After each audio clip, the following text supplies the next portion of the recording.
Tiwi Beach à Kwale au Kenya a première vue une plage idyllique. Cependant, elle n'est pas épargnée par la pollution. Le rivage est souvent envahi par des déchets plastiques rejetés par l'océan. Joel Oenga les collecte pour fabriquer des meubles.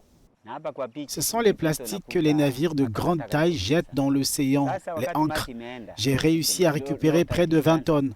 Quand il pleut dans ces régions, tous les déchets en plastique, les sacs de ciment, les filets, sont tous déversés dans l'océan. Je les récupère sur le rivage et les recycle.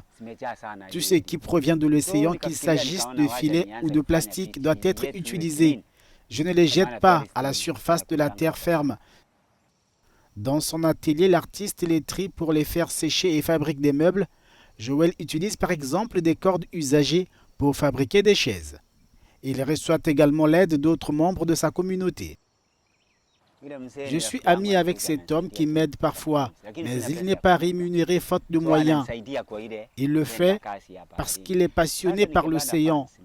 Je désire obtenir des fonds afin de pouvoir mettre en vente ces objets dans un magasin. L'argent généré par l'activité sera réinvesti dans l'océan. Tiwi Beach doit être propre.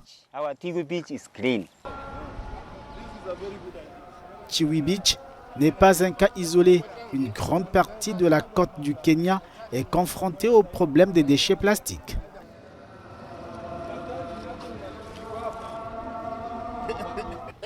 Il est important de soutenir les efforts d'atténuation, en particulier de la part des populations locales, à l'instar de notre ami Oenga sur la côte sud qui franchit une étape supplémentaire en utilisant le plastique de la plage pour en faire quelque chose d'utile.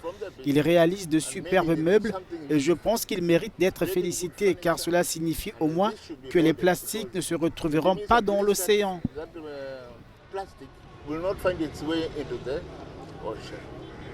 Les pièces fabriquées par Joël peuvent être vendues pour environ 200 $ américains. Mais l'artiste n'a pas encore donné le top départ de leur commercialisation.